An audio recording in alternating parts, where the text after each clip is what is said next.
Hello, gore horrors and fellow deadites, and welcome to Our Life in Horror. We are a horror movie podcast with a gore-filled side of news, physical media, and everything spooky. My name is Brendan, a horror excellence Perth, and with me always is my horror queen, Sam. Hi guys, we are Our Life in Horror. You can find us on Instagram, TikTok, and X, and our email is ourlifeinhorror@hotmail.com. We're also on Patreon where we do after-hours shows, bonus episodes occasionally. We've got a Discord where we all chat, and shout out to our Patreon members, Sean, Mickey, Bo, AJ, Rob, and Kayla. Thank you for subscribing. We also have our YouTube up now, so be sure to go check that out. We are now doing video podcasts, and we're doing like physical media updates with Brendan. We're doing some Yep. collectors videos, trailer reviews, stuff like that. Props. Props, yeah. We just put out a video with Matt from Surreal Studios. Yes, he has a brand new product. Please Yep. go check that out. Yep. And feel free to subscribe if you want to, because we're still babies on YouTube. Yes. But today we're with the Bitter Wolf again. Isaiah, how are you? Yay. Hi, good to see you again. And Good. now we have our faces I this time. know. Yeah. Do you want to let everyone know again, in case they're just tuning into this episode, where to find you? Yeah, sure. So you can find me at therealbitterwolf.com. Actually, there's no it's just realbitterwolf.com. So that's my main blog where I review independent horror movies primarily. And we're finally getting an updated logo this week. So I can't wait for that because the one that we have right now is really shitty because it's the one that I drew with my own hand. So I finally was able to get someone who knows what they're doing, and it's going to look really good. So I'm excited. I'll get a new character and a new logo. I'm excited to see. Yes, thank you. So that's the Real Bitter Wolf, and then horrorfam.com. That's also where I write Izzy's Eerie Indies. So I'm talking about, again, indie horror movies, but I also focus on the director and some of the crew of the movie and look at their style in a little bit closer detail than I do on my main blog. So that's what I'm working on. That's it. Awesome. And you're on X as well, because that's where we met. Oh, yes. I'm on X as well. I forget sometimes. X and Letterbox, of course. So you can find me on X at TheBitterWolf. That's my handle there. Perfect. Awesome. I actually love that you drew your logo because I drew ours too. Yeah. Yeah. But, Yours looks good though. That's the difference. well, we've been using it for so long too that people just know that that's us, and we've even asked people, like, we've tried making a new one and showing people, and they still tell us to use the original. I'm like, okay, I guess we're stuck with this. Yeah. Yeah. But it's nice. I it's like a little yours. cartoony, but it's fine. No, I love it too. Okay, I'm too hard on myself. Yeah. Yes, it's great. It's beautiful. She used to draw me like birthday cards and Valentine's Day cards with Horror characters on them. yeah, but they were all like in the form of like the peanuts. So that's why I was like, Oh, yeah. maybe you should do that for our logo. And then she did it up one day, and I'm like, that's perfect. It's excellent. Thanks. Oh, that's awesome. Oh, I can see that now. The Peanuts characters. Mhm. That's really good. Yeah. Okay. Yeah. Nice. Nice. So have you watched anything fun this week that you want to share? Yeah. So I think I told you last time I've been doing the Horror 365 challenge. This year it's Horror 366. But we still use the 365 hashtag because it's more recognizable. But anyway, so you're watching a new movie every day, ideally, a new horror movie every day of the year. Now, I've been playing a lot of catch up because that's sometimes physically impossible. That's So, hard. yeah, but I have watched a lot of movies since I last saw you, so I'm just gonna blow through a couple of these. Sure.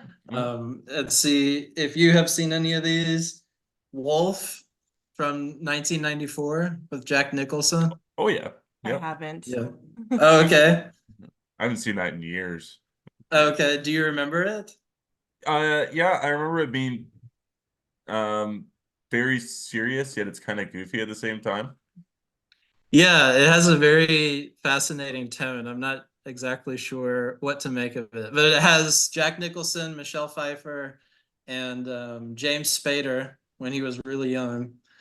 And so Jack Nicholson and James Spader, they both turn into werewolves at some point, and it's worth watching the whole thing because of that. Is That's it a what I would horror say. comedy or more serious? I think it's supposed to be taken more seriously. Okay. Yeah, there's a tiny bit of comedy, but not really. Okay. Yeah. So yeah, it was interesting. I kind of liked it, but I also um I wrote a review for horrorfam.com this week about a movie called Bloodbait. And this is a short film. It's the director's very first film. His name is Sam Krass, and it's like an homage to old Hammer horror movies. So it's kind of done in that gothic style. And he grew up watching it in dubbed over versions. His original language is French, so he was listening to it dubbed over. And so he wanted to mimic that in his movie as well. And so he intentionally, or the actors recorded their lines in French and then he dubbed it over with different actors in English. So it has this humorous effect because it just seems really unnatural and funny, but it works really well too to pay homage to what he's trying to do. So I thought that was a pretty interesting movie. Okay. Uh, let's see. Oh, oh God, The Girl Next Door. Yeah, we watched that. I read the book by Jack Ketchum. Oof, Oh yeah. oof, Yep. oof. Yeah, that's a real story. Yes, and I was reminded of that repeatedly. I tweeted about it. I tweeted, I was like, what the fuck is this? Um, and I got like a ton of responses from people, and they all said the real story is actually worse, which, yeah, they're right about that. It's pretty horrific. But what did you think of that movie? It's hard to say if you like a movie when it's based on that, right? Yeah, I liked it. It's terrible, like it's tragic. But yeah. I have to say the book, I don't know, Jack Ketchum can write a story, man. Like it was so well done, so emotional. Like I just like even the Oh. main boy, like he's doing something wrong, but in the book you like almost feel for him because he feels for her. I don't know. I don't know how to explain Uh, it. It's terrible, but like yeah, at the same time, it's just written so well. But the movie, I thought, I don't know. It's really hard to judge a movie like that. yeah, I'll let you speak. I just went on a rant. yeah. Brenda, what do you think? It's a sad movie. It's Right. an awful experience, I would say, just when you start thinking about how this actually happened, and then probably way worse. I don't know too much about the real story, but probably way worse in real life, and you get that in your mind, and it's just kind of like an icky movie after you watch it, Yeah. Ugh. just because of that Yeah, factor. Yeah. I definitely agree with that. I felt like I had to just go outside for a long time the next few days. And Watch a comedy.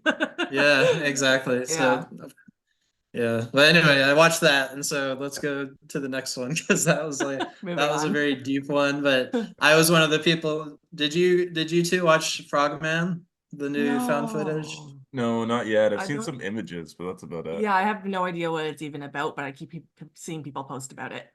Yeah, so what have you seen about it? Or what do you I've know about it? seen maybe the poster. Yeah, the poster, and I've seen a quick flash of some dude with the big throat. Oh yeah, Yeah. the whatever that's called. Yeah. Yeah, I mean, it looks really good. It feels kind of like a VHS segment or something because of the nature of the way they do the found footage, but also the creature that they incorporate into it and how they I don't want to give anything away, but how they film the creature, especially at the end with their little twist. But the the creature itself looks amazing. So the frogman is awesome, and you see his tongue come out like, and it's really long and cool. So I think that's the best part about it is just the frogman himself. Okay. Um, oh yeah, I watched some other creature stuff. Razor Teeth from like the early 2000s. I haven't seen No, I that. haven't heard Have of you heard of that. that? No. Okay. I Crazy. think it's Mark Polonia again. I mentioned him last time with Frozen Sasquatch. Yeah. Um, yeah, but it's about like a piranha. Okay. Okay. So you can Okay. imagine it's pretty much what you think it is. But I loved it. I thought it was probably, I mean, Mark Polonia movies. are pretty clever with their script, so I think it was pretty funny, and maybe worth watching for that reason. And there's some good kills in there. Um, Unfortunately, I didn't feel the same way about Tentacles. This is from like 1972 or something. Have you heard of that? Sounds familiar, but I can't picture it. Okay, so I just stumbled upon it on Prime one day, but it's got like a killer cast of these classic actors. It has John Huston, Shelley Winters, Henry Fonda, um, Bo Hopkins. So it's like all these amazing actors of Hollywood, and it's called Tentacles, so it's about a giant octopus. But they don't show the freaking octopus like hardly at all. And what they do is they give Shelley Winters time to shine, which is great, but it's like you don't ever see the fucking octopus. You just see Shelley Winters in her big ass. She has this huge hat that she wears. So that's I don't know if I can recommend it, but because I want to see the octopus. Yeah, for sure. Yeah. All right, what have you been watching? Because I have a much longer list. I don't want to ramble on forever. Do you want to go first or? Sure. I don't think I'll watch that much this week. I watched Tremors 2 Aftershocks. Um, Oh, I love that movie. it's so good, and I still Yeah. I still love it. This is I didn't quite get the finish yet, but it just brings back childhood feels for me. So, and then we watched. Did we watch Jeepers Creepers 2 this week? Yeah, it was like at the beginning of the week, I think. Yep. So we watched Jeepers Creepers 2. I didn't love it. It was my Oh. first time Yeah. seeing it. I love That the was your first first one. time? Yeah, I love Yeah. the first one, but this one, I like the idea of them being stranded on the bus. Like I thought that was really cool and that it was like a team and everything, but Yeah. there was a couple scenes that I didn't mind that were okay, but I didn't really get into it. I can't really remember it, to be honest with you. It's been so many years since I watched it, and I think I only saw it one time. I remember the bus, but that's kind of it. Is that the one that has what's his name? Ray Wise, the dad from Twin Peaks? Yep. Okay, okay, so that is the one. Oh, I watched something with him. What was that? Oh, Excision. Excision. That's so Okay, I'm funny. sorry about that. Okay, yeah. Funny. I was So sorry, go for it. no. I was just gonna say, what did you think of it? Oh, I'm so surprised that Sam didn't like it. I still have fun with this movie. And when we did our top 10 openings episode, like I don't know how long ago that was. I can't believe I forgot about the opening for Jeepers Creepers 2 because it is so good. I didn't think it was that Oh, great. I loved it. I like What happens again? I can't remember it. it's the boy in the cornfield, and then the creeper is pretending to be like a scarecrow, and then he Oh just takes yeah. the kid, and then the dad and the brother are off trying to chase him down, and then all of a sudden he just swoops up into the air and he's gone. I fucking Sorry. love it. And I just think it's fun, like the first one is so serious. Yeah, I think I like True. the first one because we don't know what he is yet, and it makes it so much scarier. Like, is it a man or is it I don't know. I like that aspect of it. Yeah, they definitely leaned into the comedy of things for sure. Like they gave the creeper more of a personality in the sequel. Mm-hmm. Probably the True. wrong choice, but I still think it makes for an enjoyable watch. Yeah. Did you have any other movies? I figured I'll let you talk about last night's movie. Dark Harvest. Have you seen that? Oh no, I don't think so. Although I see it, Very it's one of those good. I feel like it pops up all the time on the It streamers. was on Is that right? Prime. Yep. Yeah, it was really good. It was like set in the 60s. I loved all the costumes and the soundtrack, and it's got a cool creature idea and a really cool storyline, and there's some actually like shocking kills in it too. Like it's a Oh yeah. slasher, yeah. Yep. It was really good. Nice. What's like the basic plot? So it's set on Halloween, right? Yep. Around Halloween, and every year, what's his name? Sawtooth Jack. Sawtooth Jack. Yep. He awakens or he Oh, this comes. sounds familiar. Maybe I did see this. Oh, he basically comes and they're like kids, I'd say they're like teenagers. 18-year-old kids. Yeah. Yeah, so they all have to like, I don't know how to explain it without giving too much away. They have to survive the night, and they have to stop Sawtooth Jack from getting to the church. Yeah, so someone has to Ah, someone has to kill him and they become the big winner. Yep. okay, okay. I think I might have seen this, but Okay. like I said last time, sometimes uh I forget. That's okay, me too. Sometimes I don't retain movies at all. Like I could have watched a movie last month and couldn't tell you who's in it. Yes. There's so many movies in the world, right? And we're Right. constantly watching them as horror fans because you want to watch them all. And Yes. there's only so much room up here. Yes. And some of them like you're binge watching, and some of them I was watching like when I was binge drinking. So it's like you just forget a lot of those things Yeah, that in late at night, and you start watching a bunch of movies, but you just forget about them. been So there. I'm yeah.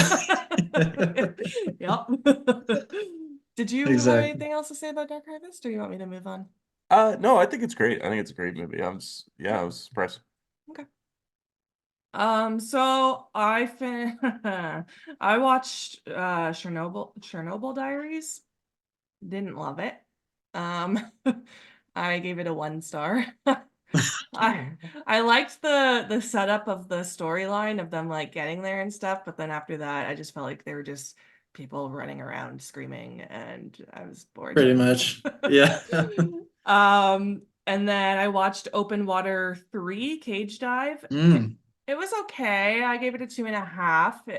It feels really real. Oh, my computer just made a big noise. It feels really real, like which I really like the realism of it. Like it really freaked me out, but it just wasn't like fantastic at the same time. Is that let's see. I saw the first open water. Was the second one when they like jump off the ship Yeah, and they can't get back in? I just watched a trailer for it today and looked at Letterboxd reviews and decided not to watch it. Okay, yeah. Because yeah, that's you seen I've it? seen that twice. Did you like it? There's like an odd charm to it, but I, There's that's no all. sharks, Yeah. right? There's no sharks. No. Yeah, it's just people getting stuck in the water because they And doing really forgot to put stupid the ladder stuff. down. Yeah. Okay. Maybe I will watch it just to laugh. Yeah, I mean, there's entertainment in that movie. But I don't think I saw open water cage dive.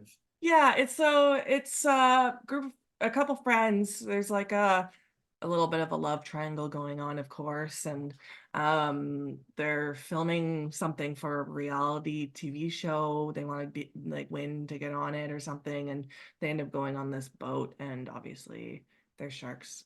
Right. There's sharks in this one. But Good. yeah, it was okay. Okay. Yeah. Um and then I think that might be actually it. I think that's it. Yeah. Other than this movie we watched. Yeah, Yeah. Excision. Yeah, we'll get Oh into that. yeah.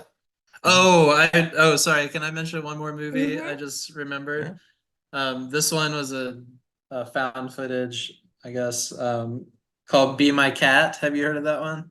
I keep seeing the poster on the TV when I'm scrolling, but I haven't Yeah, watched yeah, it. yeah. Yeah, the poster's pretty memorable, I think. But Yeah. yeah, it's like a guy who's making a movie for Anne Hathaway. Um, is it Anne Hathaway? Yeah, I think so. Uh, but he's just like very creepy.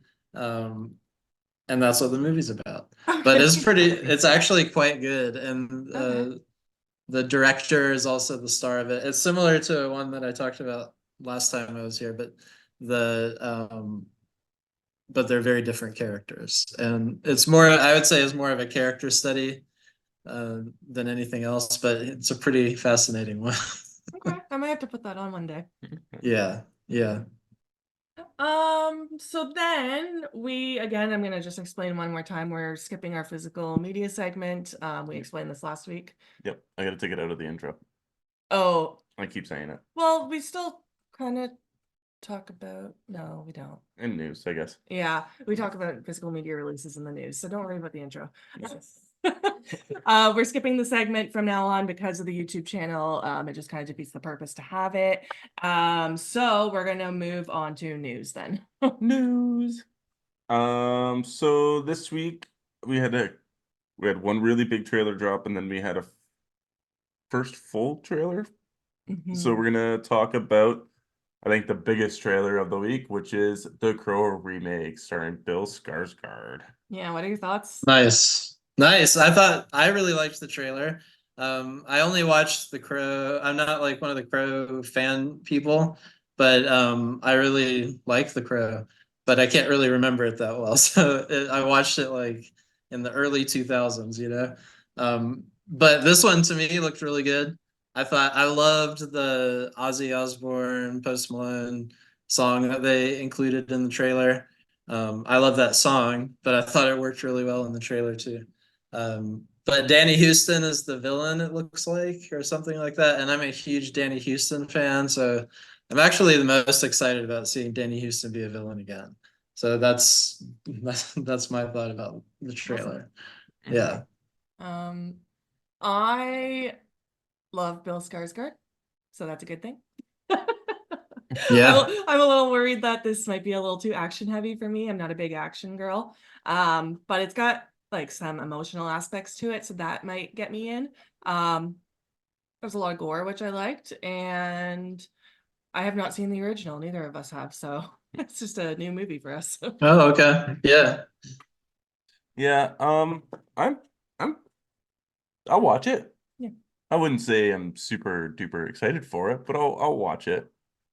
Also not seeing the original. I watched the trailer for the original after we did the video, and I was like, ooh, I kind of like the original. Looks better and feels, that I got from it. Yeah.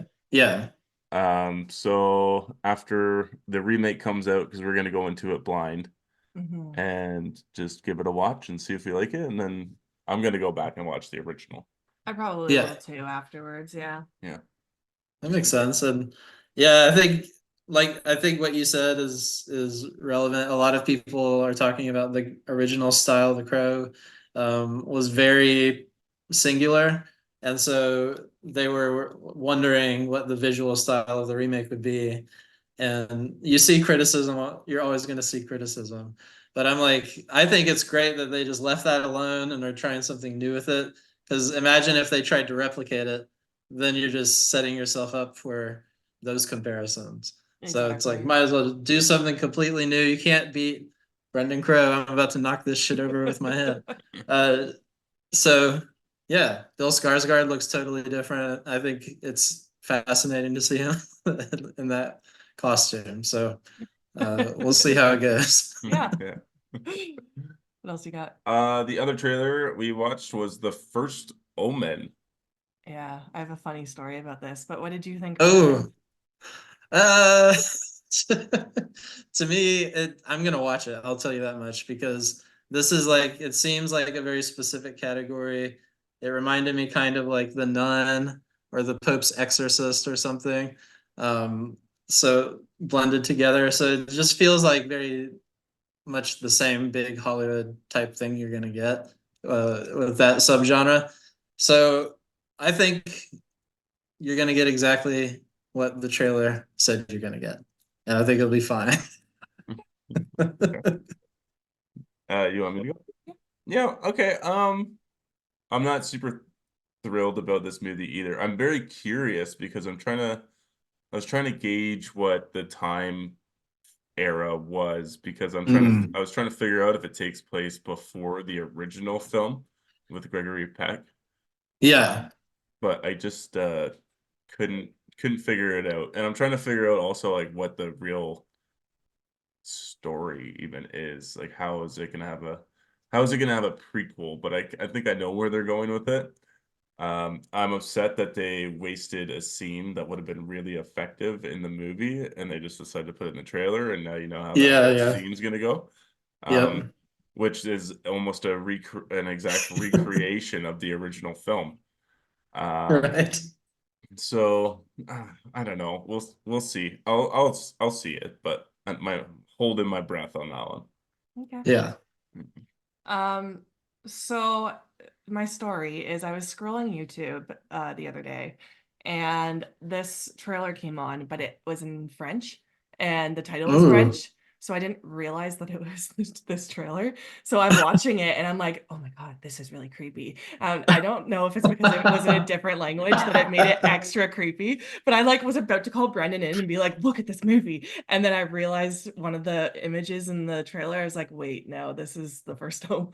So then I'm like, this is not a French movie. So I went back and watched it in English. So I don't know if it benefited me to watch it in a different language because I got really creeped out. So now I'm like pumped.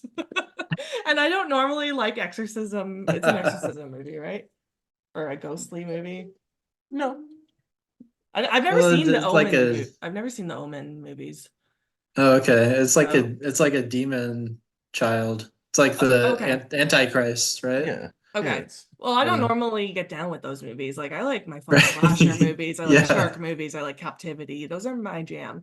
I don't normally watch these kind of movies, like just because I don't have a whole lot of interest, but I don't know. Yeah. I was pumped. I'm excited. We're gonna go to the theater for this. yeah. Ooh, okay. It probably will be really fun in theaters, actually. Hopefully. I hope so. I hope I didn't overhype this for myself. Yeah. I noticed that they used the same marketing ploy as what they did for the remake back in '06. Because we're in the O's again. Oh, It's '06, '06, '06 again is the release date. Oh. oh, Okay. uh-oh. Yeah. Be careful. Well, there was a remake before this one, Yeah, before this prequel. it was Oh, back in 2006. It starred what's his name? I can't remember what his name is. I know exactly who he is. I just could he was he did do you like X-Men? I know who they are. Okay. He plays Sabretooth and Oh, Tyler Mane. no, not Or Tyler, oh, no, not no, no. I know who you're talking about. The other Sabretooth. Oh, I can picture his face too. Oh, Liev Schreiber or something like that. yes, that's it. Yeah. Okay. So that was released back in 2006. I can't remember who the little kid is or who the mom was, but that one was met Oh, very critical failure. Mm. oh, really? Yeah. Yeah, I You know didn't what? mind it. I think I did see this actually. Now that I'm looking at the cast, because that was Julia Stiles, um, and David Thewlis from Harry Potter. Mia Mm. Farrow came back for it. That's cool. But you said it was bad. I don't think I haven't seen it in years either. I didn't mind it Oh though. yeah. Yeah. I can't. I guess I can't remember it. Oh well. Yeah, I can't really either. But with that being said, that's all the trailers we got for this week. So we'll move into some actual news, and I'm gonna start out with the biggest piece of news that there was this week. So we're gonna start off with a banger.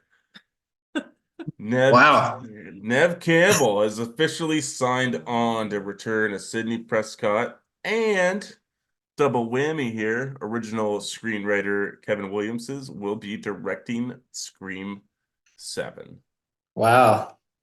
Thoughts on this? You want to start? Um, I'm gonna watch the movie. Like I've seen all the Scream movies. I'm not gonna stop now. Um, I don't know what to expect, to be honest. I have no idea. They kind of said their goodbyes to her already in the movies, so I'm just like, how are we gonna pull her back? And I really was digging Melissa Barrera in the last movie. I didn't really care for the core four in the fifth movie, but in the sixth movie, they really grabbed me in, and I was pumped to follow them more. So I was really sad about what happened with her. So I'm kind of bummed Yeah.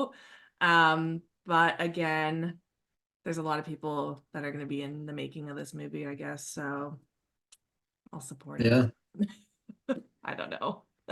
Yeah. I haven't fully formulated my thoughts on that. I think. I like Kevin Williamson. I think he's a really good writer, director. I really liked what he did with Sick, that movie that came out a few years Oh, ago. we haven't seen that yet. Yeah. Oh yeah, that's a good one. But so I think that's good. I'm sure it'll be a good movie, and I love Nev Campbell. So But I also do not feel good about what happened with Melissa Barrera. So Mhm. yeah, I still haven't formulated my full thoughts on that That's situation. fair. Yeah. It's a touchy subject because Nev Mhm. Campbell didn't return for the last movie because of money situations. I know. I want to know what she was paid. Right. Yeah. Oh wow. Yeah, So it's then, probably a so then lot. Spyglass fires Marissa Barrera, and then Jenna Ortega leaves, and now they're like, "Shit, I got to do something." Hmm. I hope. Yep. This was their only option, I think. Or what would they have done? Whole brand new cast of characters. Yeah, but I feel like people wouldn't be satisfied with that. Like Yeah, people are pumped for her to come back now, right? yeah, and a People lot. lost their crap over this. Yeah, for sure. Yeah, a lot of people said this would be pretty much the only saving grace for Scream 7 would to be Yeah. see Sydney back. But how many times are you gonna bring like Nev Campbell? She's getting old. How often are you gonna keep bringing her back I know. to save this franchise? She's getting, she's like, what? I don't even know how old she is, but she's like 50, right? Oh, is she? I thought she was older. No, I don't think she's that old. Oh, okay. I was like, damn, She's still in Brendan, her. how old is old? I know. I was thinking the same thing. I'm like, she ain't that old. Oh, I thought she was older. I guess she's still in her prime. Ready to retire. Yeah, no, yeah. But yeah, I mean, I think we'll see what happens, but um, you know, it's not really a great situation. They could have just waited, but they got to make their money. So Yeah, that's that's it. Right? Like I'm yeah. wondering. Oh, she's She's 50 on the exactly dot. 50. You can't see my phone, but she's 50. Got it. Okay, she's not that old. Yeah. No. I'll wait for a trailer before I start getting excited or more actor announcements. Like Yeah, I need to know more. it'd be cool if they brought Patrick Dempsey back, McDreamy. Yeah. Oh yeah, he's too busy and what is that, Boston or wherever Thanksgiving was? Yeah. Yeah. Did you see Thanksgiving? Yeah, Oh yeah. I loved it. Yeah. I watched it I recently again. Okay, but I guess I shouldn't spoil it in case someone hasn't watched it. But yeah, he's too busy right now up there in Boston.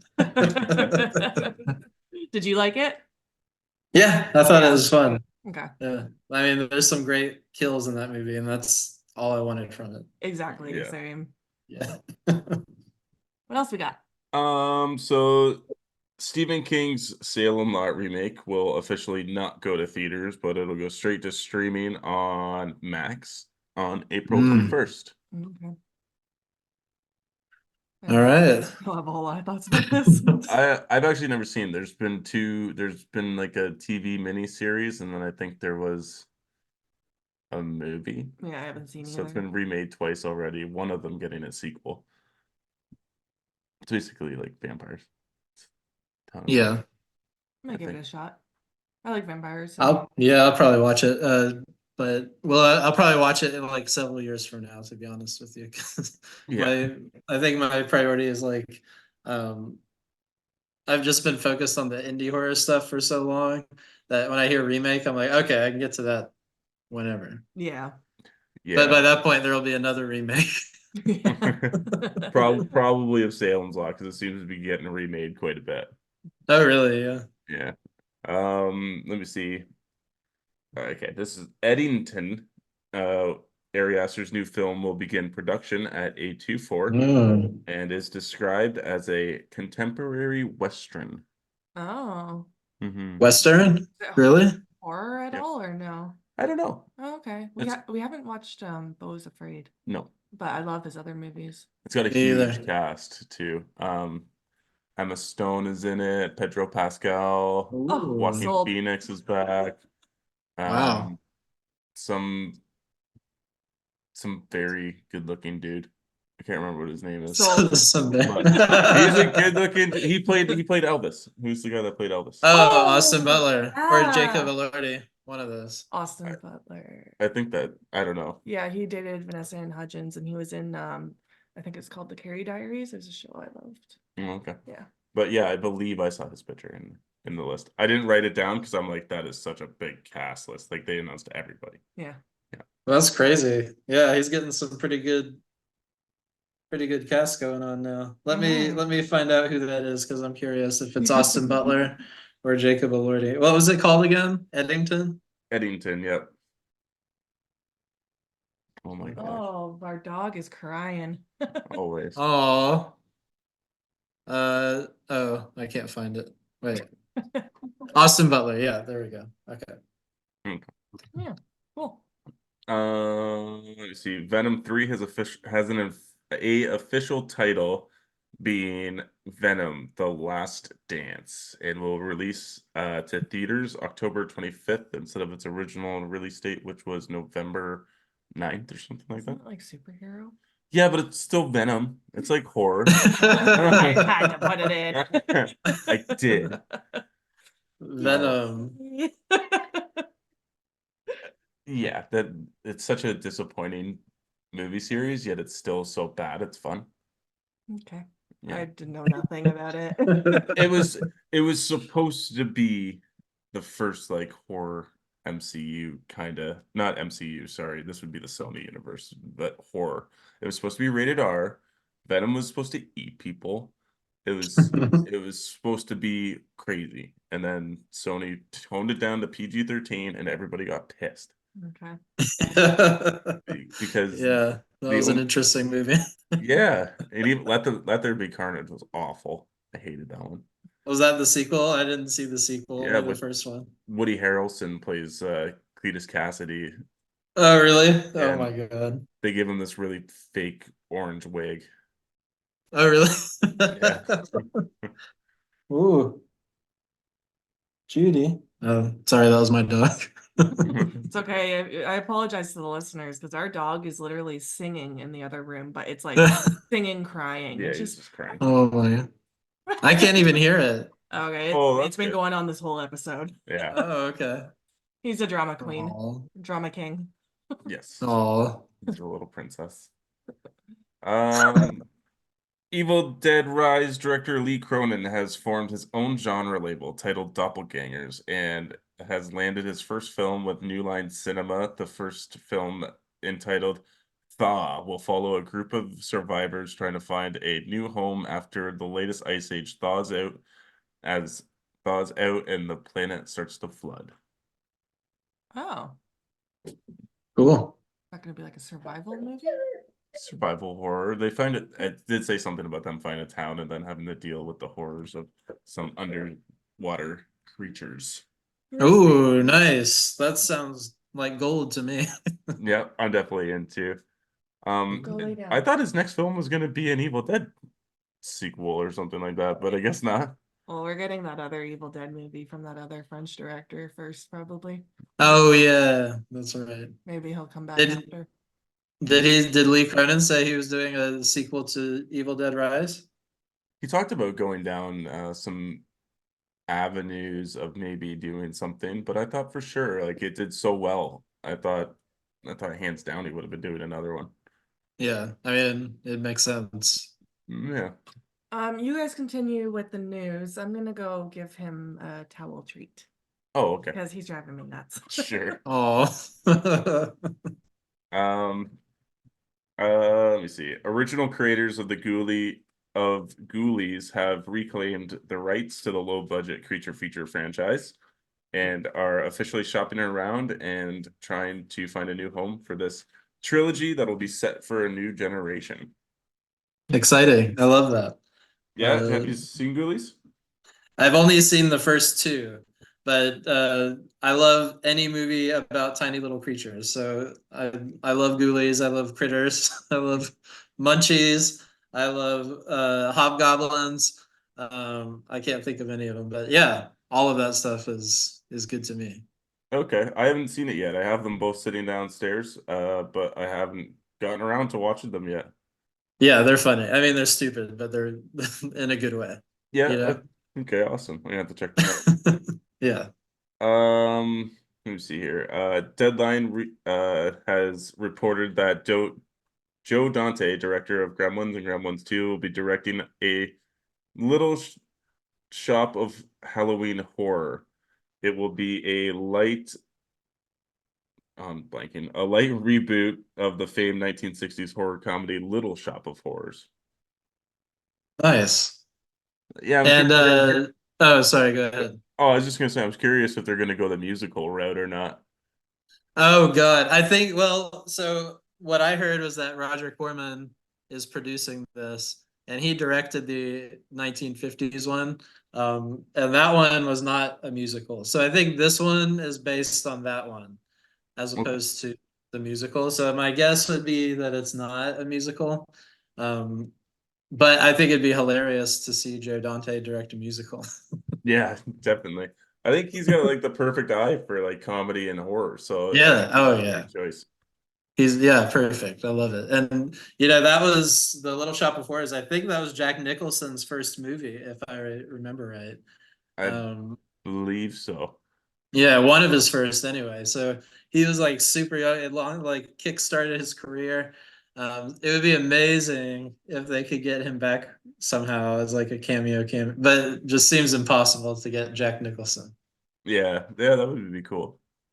I got two more pieces of news here. So, there's new Blu-ray exclusives from Scream Factory that are available now. One being The Crow Salvation and a movie called Venomous. Venomous, what is that? That sounds familiar. It looks like a movie about snakes. I got no idea. I've never heard of it before. Okay. A lot of the snake movies run together, so it's Oh very no. possible to have watched it. But okay, are you gonna get one? No, I don't think so. I just ordered a bunch of stuff that releases on Tuesday, so I can do a video on that on Tuesday, hopefully if they all come in on time. And Oh, nice. they were pricey, I guess I'll Can you say. give? Okay. Well, I hope they're worth it. Is it? What can you give us a preview of Yeah, what so you got? some of these are already going to be some people already have these because if you order off their website, they send it to you sooner than what everybody else will get them. But I'm going to be doing comparisons for the Ring trilogy, the Carrie remake, and the Uh-huh. Child's Play remake to like Oh, their special features I'll do a comparison for, and that's about it. But yeah, cool. I'll just try to get a little in depth and see what's new, what's not new, what was missed, should you get it, and just kind of like the overall look of them. Yeah. Yeah. How is the YouTube experience so far? For me, Yeah. so I find myself so podcasting is so much easier because I can just like sit here and rant and not have to worry about anything, and I don't have to like pre-script stuff. And Oh yeah. for like YouTube, I kind of have to have idea of where I'm going. Otherwise, I get lost and I just end up looking like I forgot what I was gonna say. I'm an idiot. Well, to edit this out Yeah. somehow. Yeah. Yeah, I could see that. Yeah. yeah. It's So I guess technically now I'm on YouTube anyways, but it's still a podcast. So it's like this is the runtime because I feel like chatting. I know this is more just like right. hanging out, whereas the YouTube videos, you gotta keep them, I don't know. You can't just Yeah. ramble and like go off on little chatty ventures because Tangents and yeah, True. because people just turn off the video. yeah, That's a good point. Yeah. Podcasts Okay. are a little more relaxed. yeah. Oh yeah. You gotta plan more for the YouTube videos, huh? Yes, definitely. And edit more. Edit more. Yeah. And edit. Oh yeah. God. Well, I hope it continues to go well. I'm sure the more you do, the easier it will become over time. Yeah, thank Yeah. you. Thank you. I think it will, once we get into the flow of doing it and get used to Yeah. seeing ourselves on camera, that part I'm still not liking. They're Yeah. like, oh my God, that's That me. that's always kind of weird, isn't it? Let me see. I got one more piece of news and I saved it for you to be here, Sam. Thank you. Um, because I think you'd like it. So you remember that TV series Them on Prime? Yeah. They're coming out with another season. Oh, really? Yes, That was a rough watch. Yes, they are coming out with another season. It will not follow the original family that was depicted in the season 1. Okay. So I believe it was season 1 is now entitled Them, uh, whatever dash Covenant, and now the second one will be no longer set in the 60s or the 50s. It'll be following a new family set in the 90s. Okay. Did you watch that show? Ooh. No, I didn't, but actually my friend just recommended it to me last week, so I have it on my watch list, but it does take me a long time to get to TV shows. But what is it about? It's about a black family that moves into a white neighborhood in the 60s. It was a little controversial, actually. Yeah. One episode more so in particular. Oh, But okay. it's Oh, yeah, I feel like I remember that it's a or bit of hearing about that. there's a couple rough scenes in it. I believe they move into Compton, don't they? I can't remember. It's been a minute since we've seen it, but it was really really good though. Yeah, it's rough too to see like the psychological torture that they would put the stay-at-home mom through while their husband was at work. Mm-hmm.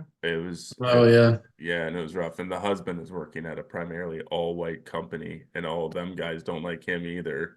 And Oh, then God. the daughters are also going through their own tragedies, trying to live their lives. Yeah. Yeah, it's sad. You have to let us know if you watch it. Well, I'll have to prepare myself. I might need lots of time before I watch anything heavy Yeah. still after Girl Next Door. So That's true. we'll see about that. But yeah, I'll definitely watch it at some point. Yeah. Okay. I've heard lots of good stuff. Yeah. Yeah. And that is all the news I have for today. All right, so we're doing trivia today. Ooh. And with that, I want to announce trivia night that we're also hosting. Yes. Yeah, so April 13th. It's a little bit away, but I'm excited about it. We're hosting trivia night. It's going to be on YouTube. It's going to be live, and we've got I think four contestants are coming on. I'll announce them later. They're coming from different podcasts or social media channels. We've already got them cool. booked in. And we'll have a fun little prize for the winner at the end. We'll mail it out to them. Oh. And if it goes That's fun. if it goes well, we might do more. So yeah, I'm excited. That's awesome. So that's really exciting, and I feel like that's also going to be a lot of work. Well, we got to come up with all the questions now, and I'm like, oh man. But luckily, we have a lot of trivia games here, so we can kind of pick through some cards even. True. Or make our own. We'll make some of our own and pick some. Yeah. But that's gonna be fun though. That's exciting. What's the space for? Why? It's just he just says it sounds like a lot of work, and it's like, so we started our YouTube channel and we're already like dosing ourselves with all kinds of work. Like we made 3 videos this week? Yeah, I know. Things are gonna slow down. It's because we just started.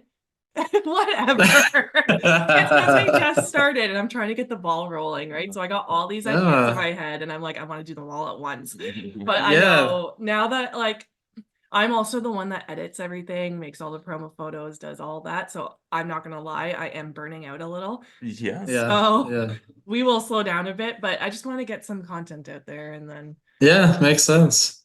But the live event will be fun. It's not going to be hard. We just have to come up with the questions and we're just going to hang out with some friends. I know. That sounds good. It's just been go. I know. It's a month away. Don't worry. I know. And you don't even have to do a podcast episode that week because I'm having a couple friends on doing a solo episode. So here we are having a little argument here on the podcast. That's not an argument. This will be the first episode that I'm not on. No, I did an episode with Sean. You were sick. When I was sick. Yeah, we did Would You Rather. Yeah. Nice. All right, bring out the trivia cards. Let's play. Okay. After all that. I hope this is the deck that I was still using before. These are all new cards. Let me see. Do you want me to read them and you guys play? Sure. Because I'm not that good at trivia. You gotta practice. I'm gonna listen and get the answers off you guys. Okay. Do you guys want to just belt it out? If you know? Sure. Yeah. Okay. Sure. Yeah, that works. Answers are on the back. Yeah, okay. What 2013 film was inspired by the Amityville horror story and features paranormal investigators? Conjuring. Yeah, that's quick. Oh, duh. I was like, what is that? Do you want me to keep score? We could just tally up. Are you gonna tally? Yep. Okay. This 2014 movie involves a widowed mother who becomes worried when her son asks her to read a scary pop-up children's storybook. Babadook. Yeah, I knew that one. Are you keeping? Yes, I'm keeping Okay. score. What 2012 slasher film is a story about an annual ritual sacrifice to appease the ancient ones? Ooh, Cabin in the Woods. Yeah. I couldn't remember the title. The ancient ones are the big hand that comes through at the end, right? I love that movie. Yeah. Which 1958 creature feature starred Steve McQueen in his first role? The Blob. Yeah. Oh, duh. Yeah, nice. Nice. That was his first role. That's cool. Yeah. How many cards should I do? We've done 2. We'll go through 6. Sure. In what movie could you find 3 individuals out in the woods with a video camera searching for a witch? The Blair Witch Project. What 2017 Netflix film involves a boy who accidentally witnesses a cult ritual in his house and has to survive the night? Oh, The Babysitter. Yeah. Oh. Oh, I saw that movie like 5 times. I loved it. I think I've only seen it once. Yeah, same. Yeah. Who was the host in the Tales from the Crypt TV series? The Crypt Keeper. Yeah. Are you guys tied? I feel like you guys are going back and forth with answering. I have one up. Okay. Based on a book written by Jay Anson, what 2005 Supernatural remake stars Ryan Reynolds and Melissa George? Is that the Amityville Horror?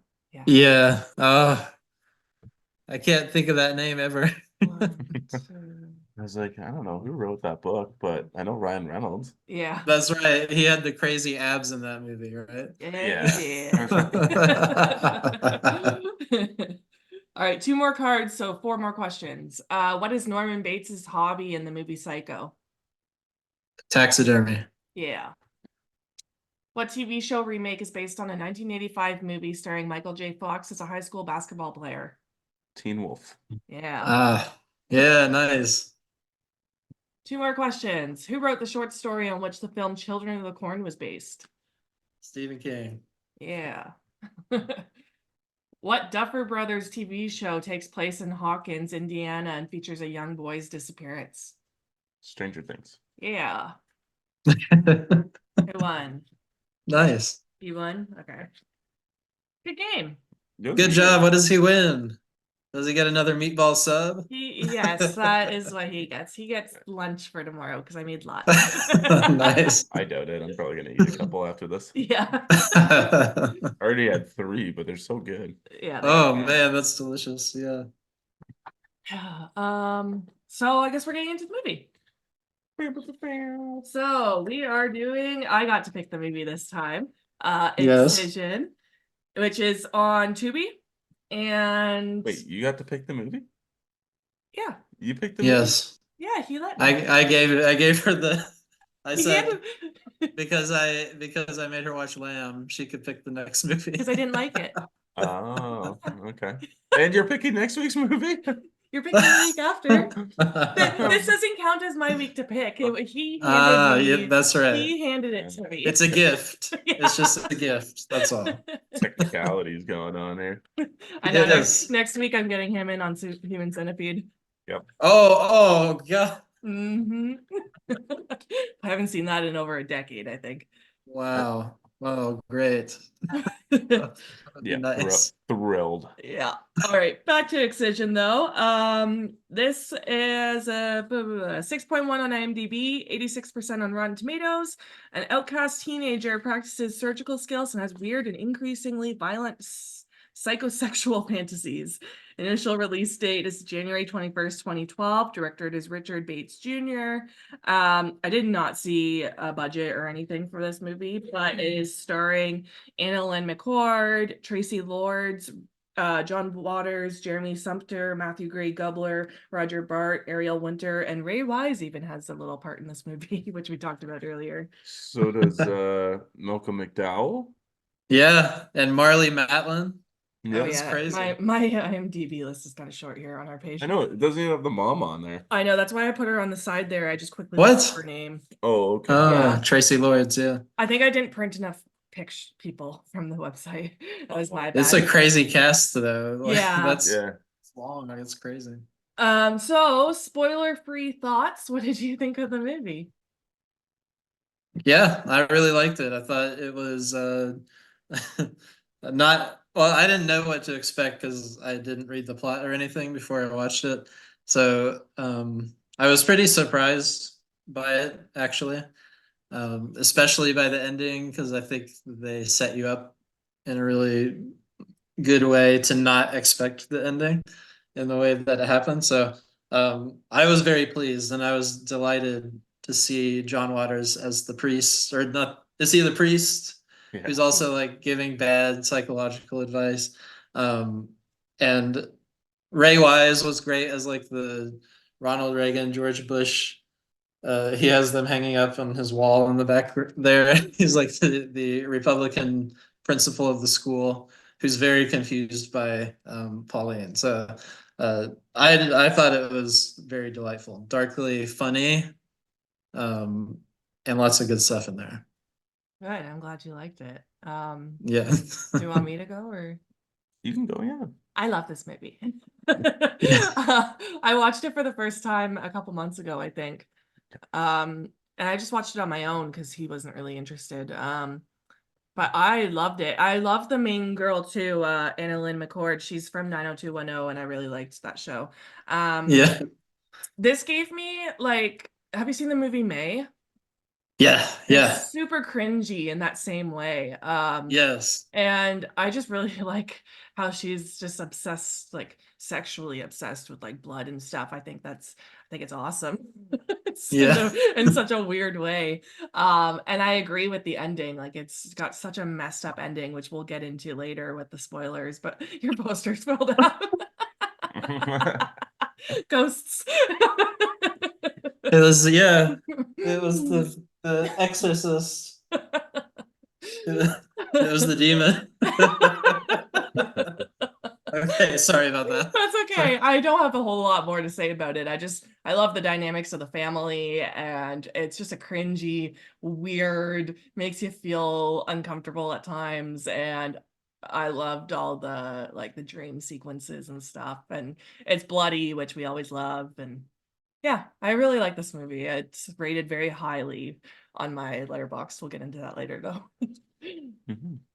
This movie has an incredibly high Rotten Tomatoes score. It does, 86. I was shocked. But I do think this is a movie that's a combination of, I'm gonna say, like Lucky McKee and a David Cronenberg. And if they were to get together, this is the Yeah. kind of movie That's good. Yeah, that's good. It's very surreal, cerebral, and then it's super fucking cringy. Yeah. Which the awkwardness of this character just gets under your skin. Mhm. I particularly didn't find too many scenes too funny. Just because it's just like I I feel like so it's almost like secondhand embarrassment, you know? Yeah. That's like how May makes you feel too, that movie. Yeah, exactly. Yeah. Um, Oh yeah, that's Lucky McKee, right? May. Yeah. So I think that's a perfect. I had never even considered that before, but I think that's a great way to describe this movie. And I think it was the director's first movie, so maybe he has some of those influences as well. But Yeah. that's really good. Yeah. I think that's all I have to say. We'll get into more of my feelings when we do the spoilers. Okay, we'll get into spoilers then. So if you haven't seen the movie, turn this off. Describe this movie in 3 words. You want me to go first? Yeah, sorry. Okay, so I wrote twisted for the first word. Okay, yeah. I think that's self-explanatory. I said subversive in the way by which I mean it subverts your expectations a lot. Um, Especially in the way that they set up Pauline, because it's like you empathize with her a lot because she is such a bitch of a mother and like a wet noodle father. Her sister's very sweet, but everyone else is just kind of a dick to her. And so, I mean, she definitely has her quirks, of course, and she's kind of a bitch to some people for no reason. Uh, and so every now and then there's these red flags with her, and you're kind of like, wait, what's up with that? And her dreams, of course, are turning her on, and that's kind of disturbing because of what she's dreaming about. And she asks really strange questions, which we'll probably get into later. But yeah, I just think that it's like a really good character study of this Pauline, you know, and it tricks you because you don't expect her at the very end to to do what she ends up doing. Um, so I think it's really great for that reason. My 3 words are weird, bloody, and surreal. Okay. Yep. Mine were erotic, bloody, and cringy Was it erotic though? for her. For her, Yeah, yeah, absolutely. I don't think I got any kicks out of this movie personally. Oh, that's too bad. No, I'm kidding. Oh. No, me neither. But I just think it's like highly sexual, obviously. Yeah, for sure. Oh, I forgot my third word. I went on a rant on my second word. What's your third I word? also wrote John Waters. Does that count as one word? Yeah, Yep. that's fine.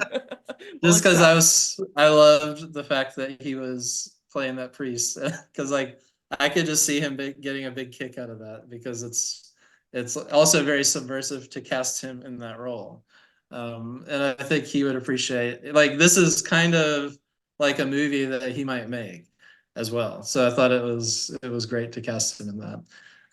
But that's it. Those are my 3. All Yeah. right, awesome. Who's your favorite character?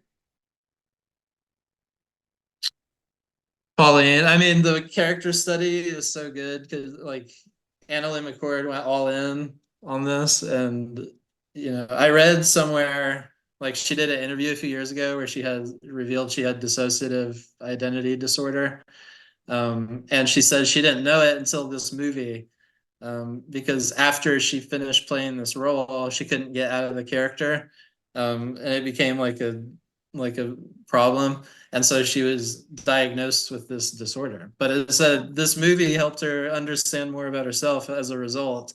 Like she never would have known she had that if she hadn't gone so deep with this character. Wow. But yeah, that's why I think that's probably partially why her performance is so good. Because I never would have even guessed that that was her, even though I knew who she was before watching this movie. Okay. Because she just transformed herself so completely. Yeah, I'm glad you brought that up because that was not in my fun facts. Yeah.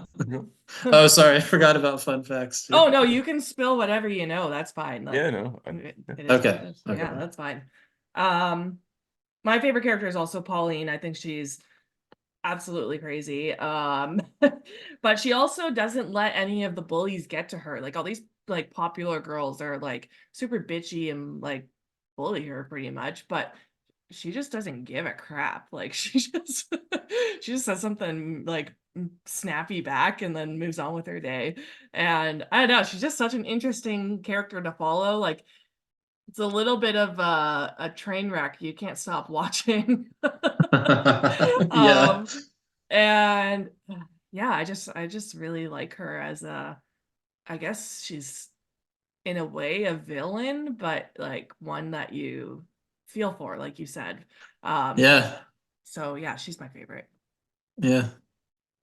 What about you? I went with Grace, the only like The only good person in the yeah, movie. the only good person in this movie.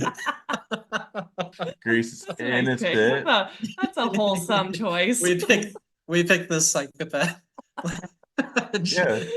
The poor girl is dying, and I she know. just Oh, she yeah, still seems so full of life. I know, she's sweet. Yeah, She she is. is. she's She really is. she listens to her sister's problems and doesn't really truly judge her on them. Meanwhile, she's Yeah, got the biggest problem of it all. Yeah, yeah, exactly. And she's just out to please her mom.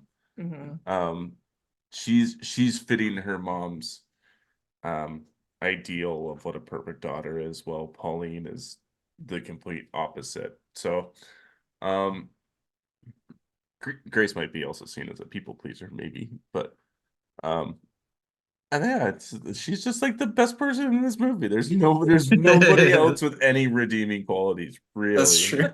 That's pretty true, actually. A good point. And Ariel Winter like portrays her so well, and they also have really good chemistry, her and Pauline, when they share scenes together. So I thought it was really effective because when she at the end when she does her thing, it has that impact because they did have a Mhm. real sisterly bond, Yeah. and you don't think Pauline is capable of doing that, and that's why I talk about the red flags in the movie because you're like wondering, well, okay, she's dreaming about this and she says weird things and she does a few odd things here or there, but how far would she really go? So I think it's great that they set up the relationship so strongly.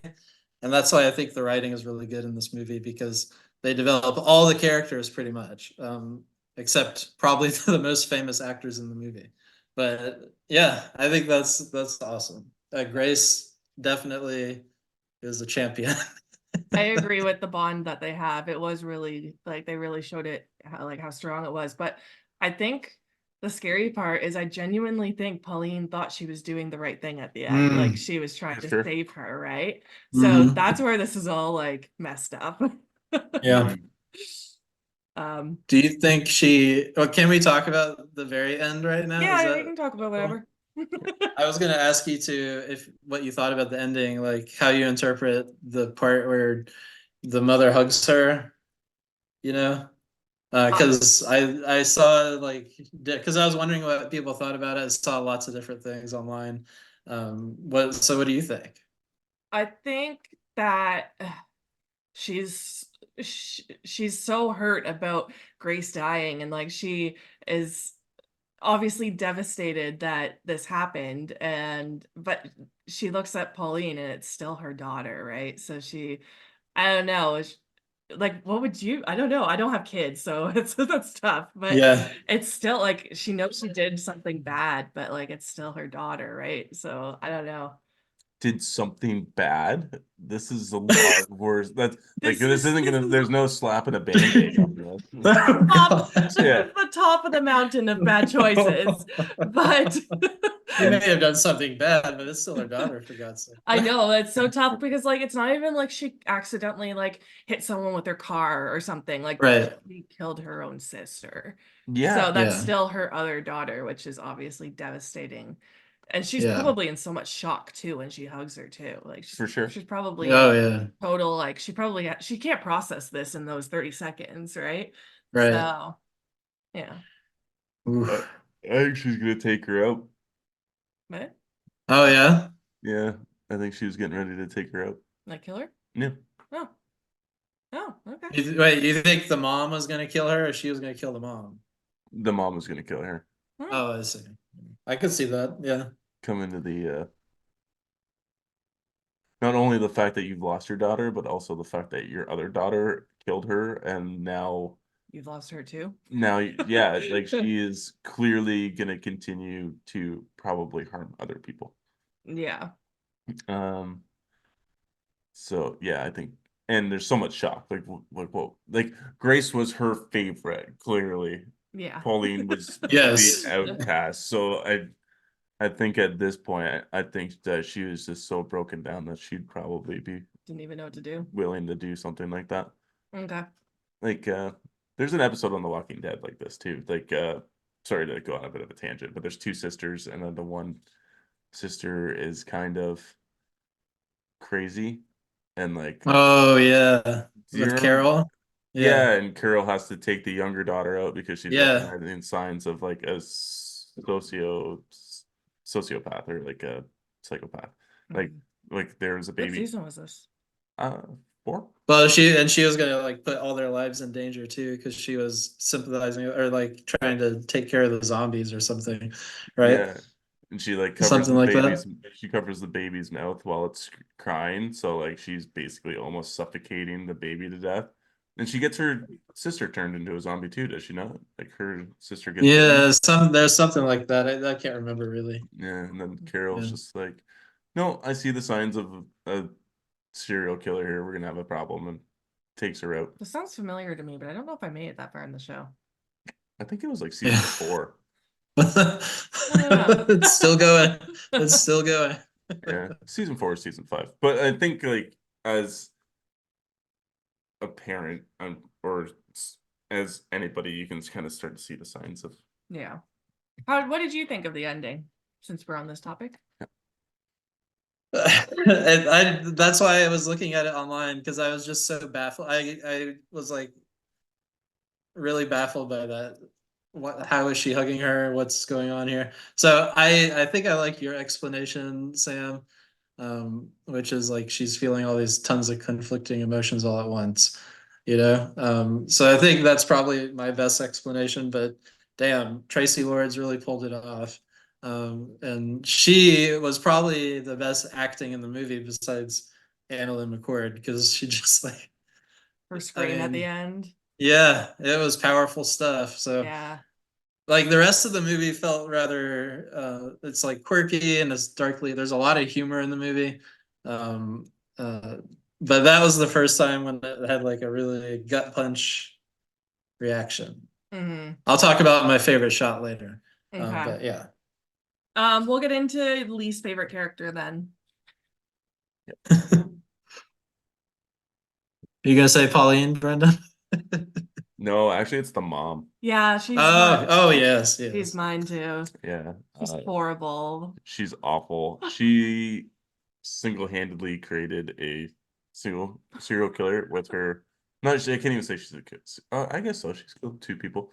But she single-handedly created Pauline to be the way that she is. There are all kinds of uh, what would you call that? She brings her down all the time, and she's dismissive, and she doesn't take an interest in anything that she wants, but she just wants her to do what she wants to do, whether she likes it or not, and that just kind of drives Pauline to act out. And she's got um what I write down. I don't know. I can't read it. We decided to do this in bed, and my handwriting's always the worst when I'm in bed. Yeah, she just wants her to be her and perfect, and unfortunately, people aren't perfect, Yeah. especially teenage girls and boys. They're the furthest thing from perfect people. Yeah, absolutely. I think she is awful. You know, even though Tracy Lords was amazing, she's definitely her character is the worst person. Mhm. You know, and I've known lots of people who are like that actually in my life, and so I think seeing her was like, I was like, I kind of hope she's the one who gets it. But I was kind of happy she wasn't, because I thought the ending was much more powerful as a result. Mhm. And I do love what happens with the dad, because he's just sitting in his chair the whole movie, and he ends up getting tied to it at the end. So it's like, Yeah, oh, this- I forgot about how the mom treats her husband. That's what I was gonna bring oh up. yeah, just Yeah. like doormat, you know? Yeah. So That's Bob, and his name's Bob. Yeah, Yeah. Yeah. She even makes a comment like, I'm turning into my mother. And he goes, no, because then I would be filing for divorce. And I'm thinking, Yeah. probably should be. yeah. Like, talk about Oh, what's it called when like masculine but you unmasculine? Emasculate. Yeah, emasculating this man Yeah. constantly. Yeah. yeah. The poor He's guy. a yeah, he's a pretty sad sack, but you know, he's really good with his other daughter. And sometimes he's good. Like he tries with Pauline, I think, but uh there's a reason that he can't get through to her, and that's because she is living inside of her delusions. Um, and we don't realize the extent to which she is until the very end. But we do get hints of it when she's constantly dreaming and having wet dreams about all this bloody stuff, you know. So, Normal people but things. but that's why Bob can't get through to her. So, but I love Roger Bart as he's also the voice of Hercules, by the way, in the old Hercules Disney movie. Oh, is he? Yeah, I didn't know that. No yeah. way. And he's in what was it, Hostel part? Is it Yes. part two? Yeah, Yeah. yeah. Damn, I didn't know that dude was Hercules. Yeah, me neither. Yeah, yeah. That movie. He actually does a lot of Broadway. He's like a singer. Oh, I okay. didn't know that. Yeah. Interesting. Yeah. Best acting and worst acting. Oof. Yeah, I don't know. Is there any? I didn't put anyone down for worst acting. I thought Annalyn McCord did really good for best, but I like the point you made about Tracy Lords. Like for that scene at the end alone where she hugs her and screams, like I thought that was incredible. But Mhm. Yeah, really good. And yeah, I mean, I don't think there's any bad acting in this movie at all. Even like all the kids and even the really big names like Malcolm McDowell, his scene is memorable, even though he doesn't have much to do. And Ray Wise, even Marley Matlin, she has like a very memorable line in this movie, even though I wasn't sure why she was in this movie really. But yeah, I thought it was full of good acting. I can't really identify anyone bad. yeah, same. Yeah, I'm pretty much in the same boat. I think Anna, Lene, McCord, and what was her Tracy Lords. Tracy Lords were definitely the two big ones. As for bad actor goes, I didn't really see anybody either. The only person that kind of stuck out to me in my head just when you asked the question was the blonde bully.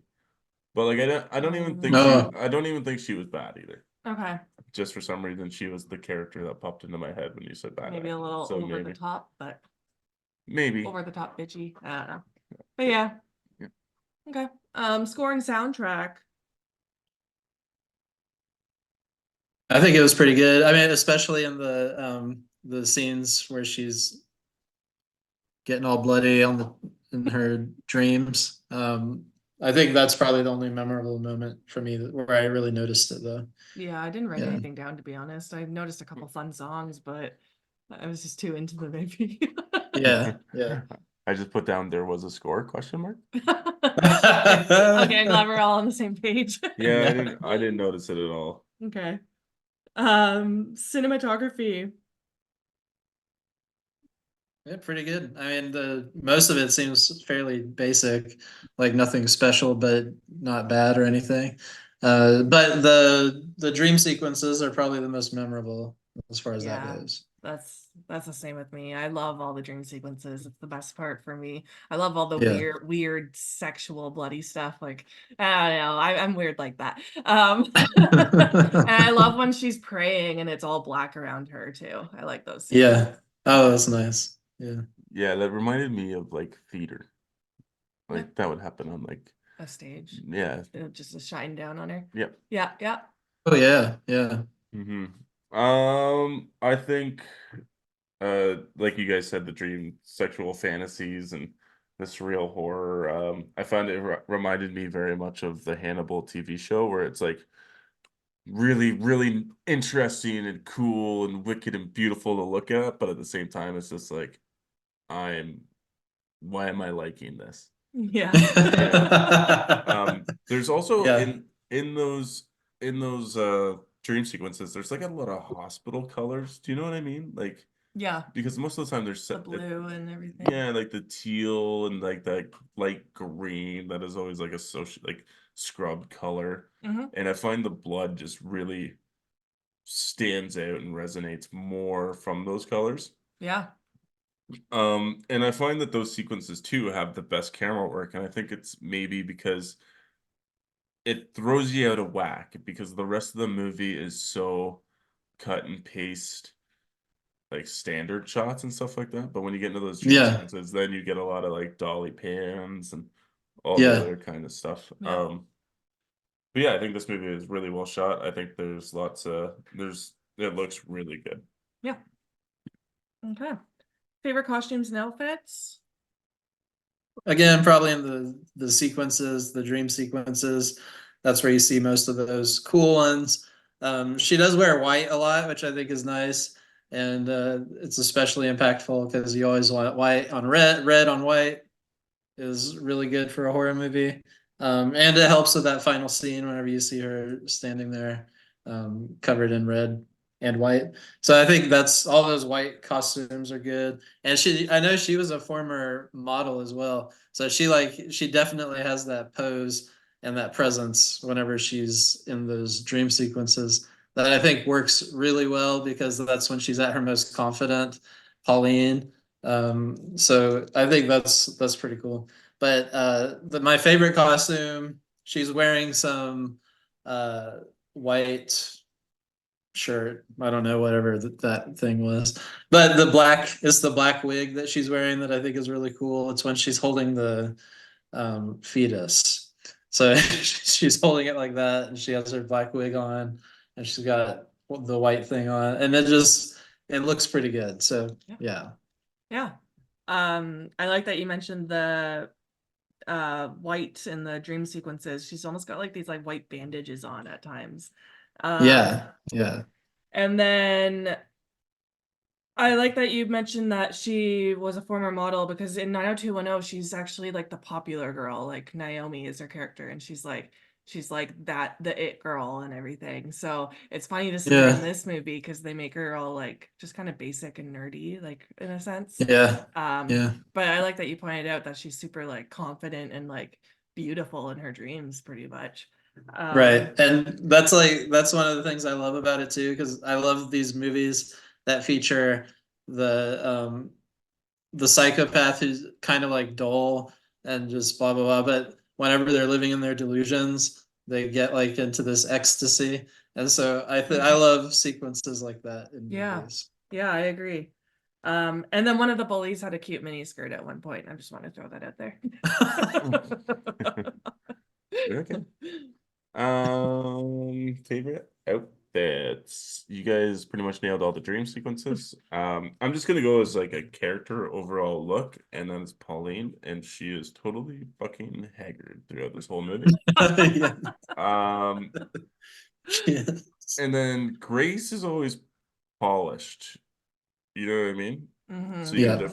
so both in their personalities, their looks, their attitudes on life are complete opposites, yet somehow they get along so well. They say, opposites attract. So maybe that's what made them such strong sisters. Yeah, that's a good point. That's all I got for that because I did not pay attention to anybody else. That's okay. Memorable lines. Do you guys want to go back and forth, take turns? Yep. You want to go first, Isaiah? Yeah, sure. So at some point, someone, I think it's probably the mother, Phyllis, pulls out the truth horn, and Pauline, I think Pauline says, "Fuck the truth horn," like that. So I wrote that down. Oh, perfect. My first one is, can you contract an STD from having sex with a dead person? Yes. Oh, of course. Gotta have that. Yeah, that was also my first line, so we'll take that one out. This is Pauline. It appears you're too small for the big kind. Oh, that was great. He's like supposed to put his pants back on. Yeah, just throw shade at the poor guy. She's like so biting in her derogatory comments towards people. It's like really, she's good at her zingers. That could be like a emasculating thing that she learned from her mother as well. Yeah. Oh, she has to have got her zingers from her mom. Yeah. No kidding. Okay, this was Marlee Matlin when she was sitting there listening to Pauline and her mom. I think Marlee Matlin was like the guidance counselor or something, but she's sitting there and she's deaf, the character, and Marlee Matlin. So she says she signs this, but she says, "Being in the same room as you and your daughter makes me grateful for my hearing loss." Yeah. I love her. I watched her on a show that was about deaf people. Uh-huh. I forget what it was called, but it was really good. Yeah, she's cool. I And like she's really talented. I think she has an Oscar. I can't remember for what movie, but yeah, this movie is just stacked with actors. I I could. know. Oh, the movie or the show was called Switched at Birth. It's about two Oh, children, okay. two girls Oh, that were okay. switched at birth. Um, my next one, before I go and let Bruce outside and you guys can continue, is when I lose my virginity, I want to be on my period. Oh. Yeah, cringy. Yeah. I'm gonna go let the dog out though. You guys can continue. Well- If you want to read mine, you can too. Do you want me to take him out? You can stay? You went out last time. No, that's okay. Okay. Yeah. Let me see. I can't remember who said this. This is said by Adam. He says, "Can you get the fuck off my car?" Because he is just so ready to leave. Yeah. I just laughed so hard when he said that. Yeah. She's like, because I can't remember what she says to him when she like leans on the thing when She's he's all leaving. like, I had a really good time with you, Oh Adam." yeah. It's like, nah, please leave. She's like fucking with him, because I think that's what makes her so funny, because she just like does not care about these people's feelings, and they're all these classic bullies from high school. So it's satisfying to see, but then she takes it too far, right? So it's like you want her to give them their comeuppance, but she does too much. Yes. So that's the problem. um, oh, what was my next one? Okay, here it is. Oh, it's when that girl from the neighborhood who she ends up killing, um, she comes over, and Pauline says to her, "Come here again, and I will perform a tracheotomy on you with one of your jump ropes." And then her mom immediately comes out and says, "God loves you." Yeah. So I love that part. Yeah, that was a good part too. Let's see what Sam's got. Sam's got Natalie, do you have any STDs? Absolutely not. Good, then neither do I. Oh yeah, It's when that little that part. the exchange with Natalie. Yeah, that makes her dump her boyfriend or whatever. Yeah. That was good. That was good. And then I have, this is another Pauline line. Your vagina looks like a diseased axe wound. It's just so rough. She's yeah. There's another zinger. She's got it. Yep. I, I think that's all I had for the Lions. Yeah. Oh, okay. Sam's got one more. Yeah, this is one of the lines that I found very cringy was Adam licks pussy like a dog drinks water. That one's too much. Oh I man. thought it was hilarious. Then Yeah. I pictured a dog drinking water, and I was like, that sounds terrible. Yeah. That movie is really funny. That's why I didn't expect it to end so hard. Yeah. Yeah. Do we go through all of them? Yep, I'm out of line. Yeah. Do you guys Yeah. have any lines disliked? No. Okay, me neither. Yeah, I don't either. I just think some of these line deliveries are pretty cringe. It's not the lines themselves, it's just the delivery and how they were told to do these lines that make you go, oh. Yeah, I like Yeah. it. Oh, I know you do. Yeah, he wants you. I think that Richard Bates Jr., is that his name? Yeah, he wants you to be as uncomfortable as humanly possible while Mhm. watching this movie. Yes. And I think he succeeded. So the next category is kind of hard because there was only one. There's two. Favorite kill? Yeah, there's two kills in this movie. What's the other one? The jump rope girl. Well, that's the same. Yeah. That's kind of considered the same. That's the same girl. No, those are two different people, Sam. Yeah, These are two different people. I know, but is that not just considered one kill? No, they're two. They count as two different kills because they're two different people. Yeah, I okay. think so. I thought it would have been. I just kind of lumped it together as they're- one epic kill. They're both off screen anyways. Okay. That's great. That's great. Okay, what's your favorite kill Well, then? let's go. Let's talk about it. They bring in the serial killer to interview him, and they're like, "Well, we think he killed 12 people, but 2 of them he killed on the same day, so it's really only 11." Yeah. Okay, I get what you And guys are saying. 5 minutes apart. So What you guys are saying. It's just I considered it as the same action, so it's like Okay. I got you. it's like we're just gonna see who we prefer died.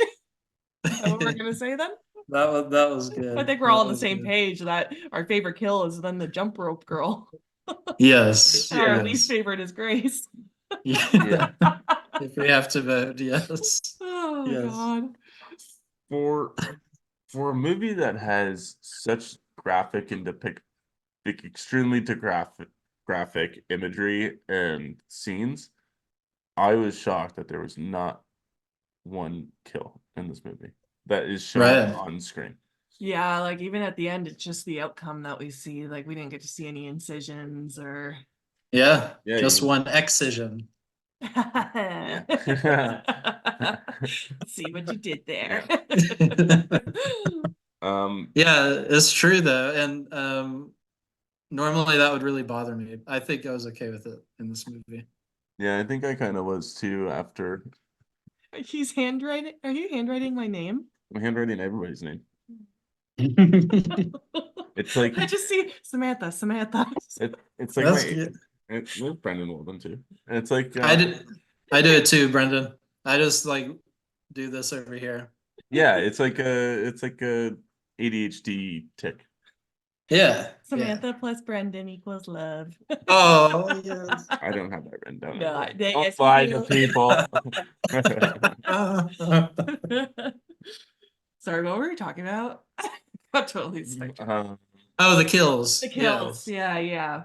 Yeah. There's lack of Yeah, but I do think it kind of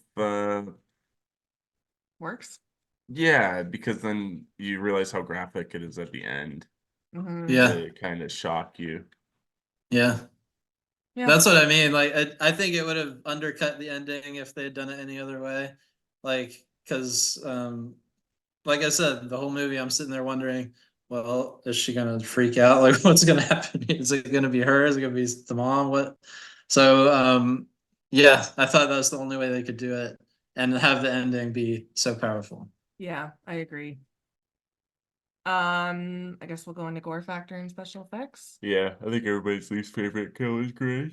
Yeah, I think we established that. Yeah. Yeah, too sad. Yeah. Oh, the gore was incredible in this movie, though. Tons of blood. Tons of like. Yeah. All the dream sequences obviously are filled with blood, and her sex Yeah. scene. Yeah, that's filled with blood too. I love how she's just like throwing it on the wall and it's all over Yeah. her body. Yeah. See, it's erotic. It's gross.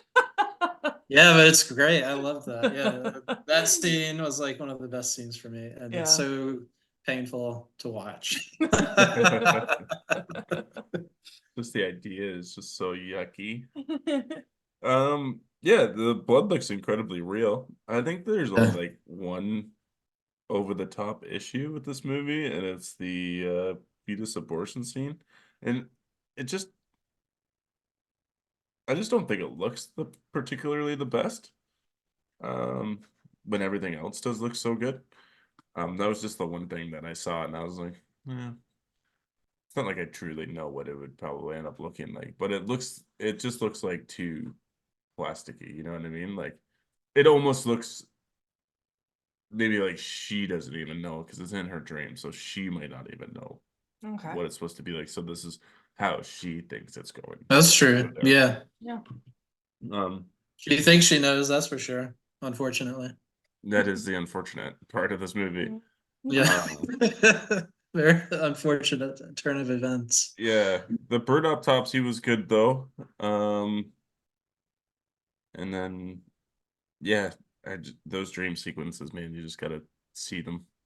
I like I liked where she's holding the head and it like licks Yeah. his lips. Yeah, I was just thinking about that. That's great. Yeah. I think you nailed it, but I also really did like the final scene, transfer of the lungs and all that. I thought they did a great job, because it was pretty gross, but in a great way. Mhm, Yeah.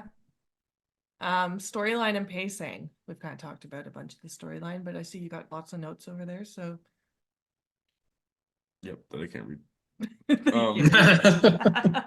I was just halfway through the movie, I just kind of started to think, is she attracted to blood? Is she like sexually turned on by dead people? But I think by the end of it, I think I've just come to the realization that she just has a fetish for blood. Yeah, and like surgery, like surgical stuff. Mm-hmm. Yeah. Yeah. And yeah, she does that and she has these delusions.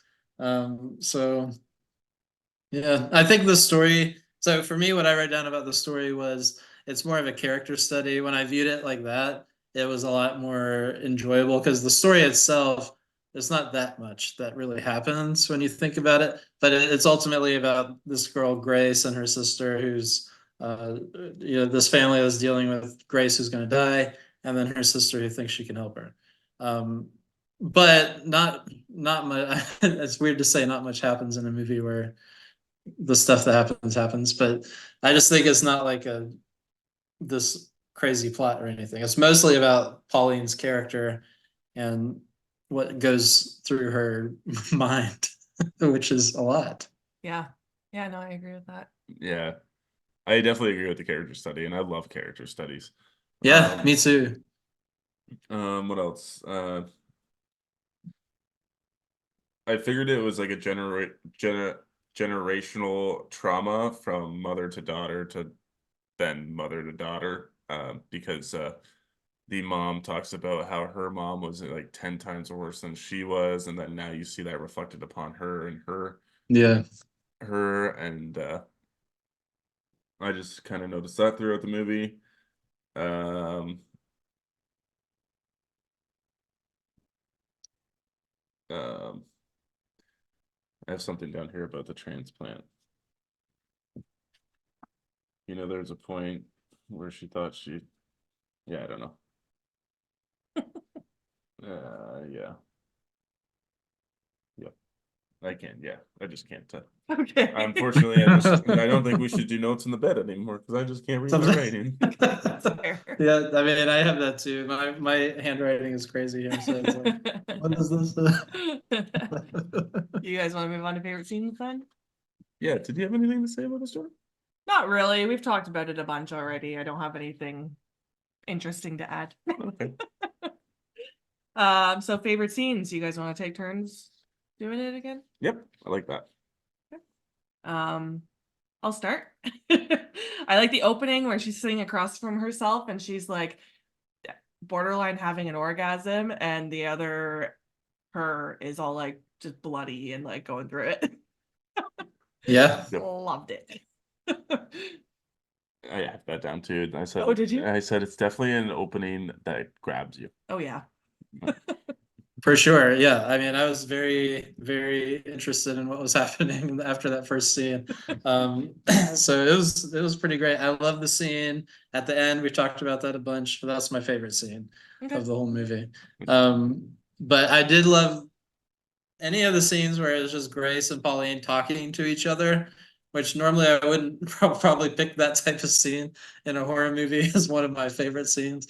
But I think it's so important because it showed like their real bond and their tenderness for each other. And Pauline, that's like the only person that she's totally like kind to in a strange way. So yeah, I think those are two of my favorites there.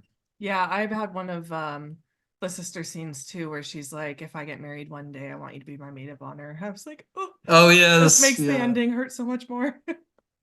Oh yeah. Whenever I heard that line, you know something really bad's gonna happen. Yeah. It's like there's no way. Yeah, I think that's also when probably Pauline decides to do what she does. She's Yeah, like, I'm gonna. like she has to survive so she can get married one day. I'm doing this for her. Yeah, she's like, Yeah, I got to start prepping.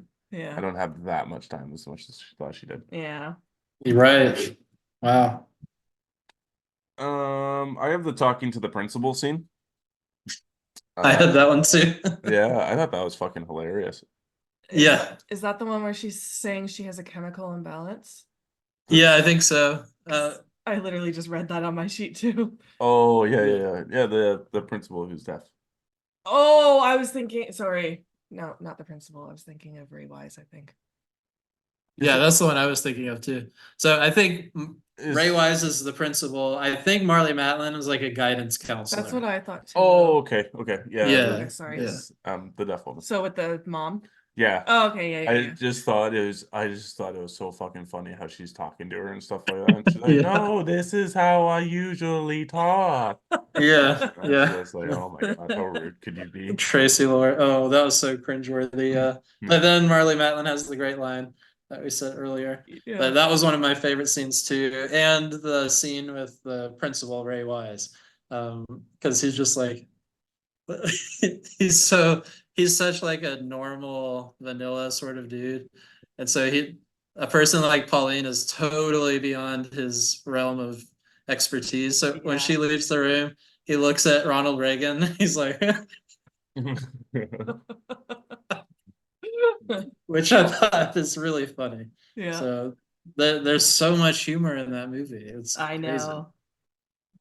know. Did you have another one, Isaiah? No, we've all picked the same ones. Okay. I mean, all the dream sequences too. We already mentioned that. Yes, yeah. Yeah. I also put down where she pukes all over the bitchy girl. She like goes and takes whatever. Oh she yeah. takes. She's just sick all over, and you can see her slowly like ready to hurl, and I'm just like, oh God. Yeah. Oh, it's hilarious. I really love to just anytime we were talking about her zingers when you were gone. Anytime she goes and delivers a zinger to one of the bullies, like I loved that scene where she went up the day after hooking up with what's his name, and she just casually walks in and says her comment that results in them breaking up, and then casually walks back out. So I think she just has so much humor too. Yeah, she says something like, "Do you have an STD?" And then she's like, Yeah, "No." that's it. And she's like, "Good, then neither do I." And she walks Yeah. away. We're like, yes, that was awesome. Did you have any more? All right, the lung transplant. So the ending, I thought was really good, and then I have the priest scenes with John Water. Yeah. I thought those were all pretty good and funny Oh, because Mhm. she's just so fucking blunt, and the way she Yeah. speaks to everybody, but especially like elders, is just beyond. I can't imagine speaking to people like that. She does. She does. But she learned it from her mother, I think. Yep. Yes, that was it for me. I just have one more. It's just one of the dream sequences that we already talked about, but where she's walking with the three naked people, and it's like she goes and pulls the head out of the torso, and it's looking at its lips. That was probably like my favorite dream sequence. Oh yeah, that's great. I love that shot. Yeah. Any more for you, Isaiah, or we cover them all? I think you got it. Yeah. Did you guys have least favorite scenes? Because I didn't. You did? Yep. Okay. One scene that I did not like. Oh, okay. Please share with the class. I just don't want to ever have to watch it again. Oh. I know. I know what you're talking about. Okay. It's the eating out scene. Oh. I was not okay with that. I didn't find that bad, but No, thank you. I just watched Saltburn, and the same thing happens in that movie. So I think the one in Saltburn was probably worse in a way because of the sound effects. But I mean worse in like a cringe factor. I loved it too. Don't get me wrong. So I love being cringed out. Yeah, that was quite the scene. I know Saltburn was like everyone was so like grossed out about it, and I was like, it was oddly erotic though. Like, yeah, I'm like, no, why very am much I so. liking some of that? Some weird shit happens in that movie, but it's like, I love it. I love it. Brendan hasn't seen it. He won't watch it. Okay, that's fine. That's fair. Yeah, I just don't think I have a desire to watch it. It's so good, Yeah. and the ending is so good. I'm not gonna say anything because someone might not seen it, but oh, the ending is so good. Yes, indeed. Is that the only least favorite scene you had? I also put down, I just thought this was random, but Pauline drops her books down on the ground and then her mom just like slaps her. Oh, No on top of the course kind of. Like, I understand she's upset that she skipped school that day, but like she did just say she was at the library and she did just bring a whole bunch of books and then she drops these books on the ground and then her mom just doesn't say anything, just fucking hits her. yeah. It's like, She's a Oh, bitch. That's why. yeah. well, That's yeah, but like, come on, there's got to be some like, not for her. I don't think there does. I think she looks for any excuse. what about like if she was like looks at the books and realizes they're medical procedure books and is like what are you fucking thinking about doing here or something, and then maybe hits her. I don't know. There's Well, there's not it, going to be a good excuse anyway for hitting someone like that. But yeah, I get. yes. Yeah, I get Uh, what you're saying. yeah, just some more context besides the physical strike. Did you have any Fair enough. least favorite No, scenes? no, No? Okay. no, I didn't actually. I liked it a lot. Well, I will say the only one criticism I have, if I had to give it any, would be about going back to pacing, where I thought maybe the dream sequences were kind of repetitive because nothing much new information was being conveyed through them. So I think that's the only thing I have. Okay. I could have watched a Yeah. whole movie on just dream sequences. I love them so Oh, much. oh, I could have too, but I thought sometimes they just felt repetitive for the story that it was going along with. So That's yeah, I could watch a whole separate movie with them. So this category we've already talked about a lot, so I don't really have anything else to say about it, but the killer, do you guys have anything to add about Pauline? No, I don't think so. How much do you think actually happened and how much do you think didn't? Because this is a unreliable narrator that we're following here. Huh. I think all of it happened. Well, the stuff inside her head um, is delusional. But if you read the ending as like her mother, like some people read it as her mother's forgiving her or something somehow. If you read it that way, then maybe it did not actually happen. But I think it happened. I think her delusions got the better of her in the end. Yeah, I never really thought about it. Did you guys think that she was actually going to save her sister at any point? Or did you guys think it's going to end? There was like a deep part of me as I was watching that final scene. I was like, please pull this off, Pauline. But no, that was not going to happen. Yeah. I'm not sure. I had a feeling that her mom walked in, okay, Yeah. upset. She kills Pauline, and then moments later, Grace wakes up. Oh I my was God, can you imagine? I was like, Grace Oh God. survives. Oh my God. There was an ending like that in a movie that I watched recently. That was like it was like all of that and the person's still alive. Oh my God. I like that idea for an ending. Yeah, it's That's good. interesting. You want to move on to the scary rating? Did you have anything else to say about Pauline? nah, she's just weird. Yeah, okay. Yeah. I don't know what else to say about her. Yeah, fair enough. Okay. Scary rating out of 10. It's very low, like 1. Yeah, Maybe. same. Yeah, Not scary. same. Yeah. Uncomfortability out of 10 is very high. Yeah, Yeah. cringe factor. Yeah. Rewatchability, and would you recommend? I would rewatch it. And I'd recommend it to some people. I did, well, I wouldn't say I recommended it. I told my friend that I watched it and she decided to watch it, but she hated Pauline. And I was like, that's part of the fucking point. That's part of the point. It's a good thing that you don't like her. But anyway, so I think, yeah, I think you could recommend it to most people who are horror fans. Yeah, I agree. I would recommend it to most horror fans as well. Maybe not someone that doesn't watch horror, obviously. But I don't think it's like too extreme for anyone. It's just No, kind I of don't think so. cringy, right? Yeah. Yeah. And I would definitely rewatch it. I mean, I made you guys watch it again, so Mhm. Brendan. Rewatchability is a little low for me. Um, yeah, maybe if you're throwing it on, I didn't even really want to watch it the first time you had it on. So, I'm not saying I'm upset about my watching experience. I'm just saying it's just not something that I go and seek out personally. Um, so rewatchability for me is probably like a maybe. Would I recommend to the right person?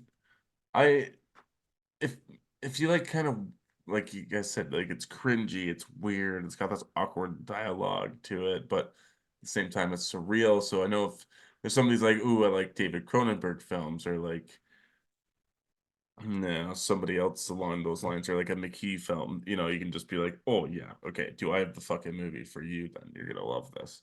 But if they're like, "I just want slashers straight up, that's it. Just offer me one of those or creature features," it's like I can't really reference Okay. give you this movie Mhm. recommendation. Fair enough. Final movie rating as a whole, we rate our movies with emojis. 1 out of 5 is the poop emoji. Then we have an eye roll emoji, an okay emoji, the thumbs up emoji, and a 100 emoji. If you're somewhere in between, you can say a high thumbs up or a low thumbs up. What would you rate this movie as a whole? Thumbs up for me. I think the only reason I don't give it any higher is because of the pacing that I talked about.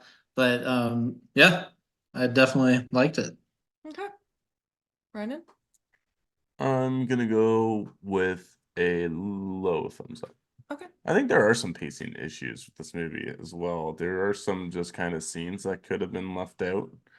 Um, but I like the overall story. I think it's a good character study. And um, yeah, sometimes you just need to watch a movie where you hate the character all the way through. Yeah. Yeah, Mm. let's see what happens. 'Cause I think this is one where that works out pretty well because it ends in a way that just is not expected, really. So I think that's cool. Yeah. I'm giving it a low 100. I really love this movie. I love cringy and weird and that's what you get. I guess maybe for the pacing issues that you guys mentioned, that's why it's not quite the perfect movie for me. Plus if I compare it to other movies that I gave a perfect score, it's not quite there, Oh but yeah. a low 100, I think I'll give it. Okay. I figured. Yeah. Yeah. I thought yours was gonna be lower actually, so I'm happy. I thought you were gonna give it an eye roll. I thought you didn't like it. Because we haven't talked about we don't talk about the movies after we watch them until the episode, so Oh, nice. Okay. Yeah, everything's I like that. surprise. yeah. That's So cool. we will get into fun facts. I don't have a whole lot, but you brought up a good one earlier that I liked. And I wanna branch off on that and say she actually shaved her head for the scene. Oh yeah. Wow. I didn't know that. Yeah. So Poor girl. she was bald. This was filmed in 28 days. It's Richard Bates Jr.'s first feature film, which we also mentioned. It premiered at the 2012 Sundance Film Festival. And at the festival, writer and director Richard Bates Jr. reportedly gave fake bloody tampons to the press and his peers. Great. That's awesome. That's all I got. Short but sweet. I love that. I Yeah. love that. But can I say something about it being his first movie? Yeah. Really impressive, first of all. But second of all, how the fuck did you get John Waters, Marley Matlin, Malcolm McDowell, Ray Wise in your first fucking movie? You know? Who the fuck do you know? It's like Yeah. that's really crazy. But good for Yeah. you. That's what I Yeah. say. So that's the movie. Next week we're doing Human Centipede, Yep. and it's just the two of us. It's Brennan's first And time watching sweet. Romantic. romantic movie. Yeah. Yeah, it's your first time, so I'm excited to take your centipede virginity. Oh, really? Oh. Yeah. I can't wait for that episode. We own them all, so maybe we'll watch the rest. I know. No. At I- least it's not the second movie. That's I watched it. I just don't remember that one. It's been so long since I've seen them. I've seen the sandpaper scene Oh, of the second Wow. movie. yeah. So yeah, tune in if you want to see what Brendan thinks about that movie. What are we doing here? Is that it? I think so. I don't have my layout on me. But thank you for joining Yes. us again, Isaiah. That was fun. Yeah, it was great always. It's really fun to talk to you guys. And if we do it again, Brendan's Brendan. turn to pick. Oh. Yes. Next week. Yes. I'm just joking. No, that's awesome. No, that's a good idea. He should definitely nominate the next movie. Yeah, exactly. Well, thanks for having me. Yeah, do you Of want to course. let everyone know where to find you one last time? Oh yes. So again, my main website is realbitterwolf.com. And I'll be reviewing a few movies coming up here very soon. It's a Wonderful Slice, which is a low budget indie horror movie by Phil Herman, is producing it. So I've reviewed a few of his movies. And then another one called The Wendigo. So I'm always happy to see that. I'll be reviewing those movies on there. And then horrorfam.com for my Izzy's Eerie Indies series. That's once a month over there. So Perfect. that's it. You want to plug us? Absolutely, I do. We are Our Life in Horror, and you can find us on Instagram, TikTok, and X. Our email is ourlifeinhorror@hotmail.com. We have a Patreon where we do bonus episodes, polls, and after hours every week. We gotta do a bonus episode soon. It's been a minute. Yeah, we do. Yeah, we always do the after hours though. Yep, always. And then we also do watch parties, and we do Patreon parties every now and then. Get our Patreons on the show and having a good time with us, keeping them involved. We're also on YouTube, where we Oh just, yeah. we have no release schedule. We're just throwing videos out, it's left, right, center, and coming at you fast. Yeah, so go follow us over there, like, subscribe, share these videos, get people in touch with us, because not only do we want to share our life in horror, but we want you to be a part of our life in horror. Oh, that was cute. That was great. I tried my There you best. go. We actually, speaking of watch parties, we have one coming up on April 5th. We're gonna do Slumber Party Massacre 2. We've got a Discord chat where we're hosting that. Last time we had about six of people. us. Yeah, it was fun. So if you want to Nice. join, let us know and we'll give you the Discord link and we'll all watch a movie on the 5th. Slumber Party Massacre 2. Yeah, 8 p.m. Amazing. 8 p.m. EST. Yeah. So thanks for listening, guys. Thanks again, Isaiah. And Thank you too. Yes, so good to see you again. yeah, and stay spooky.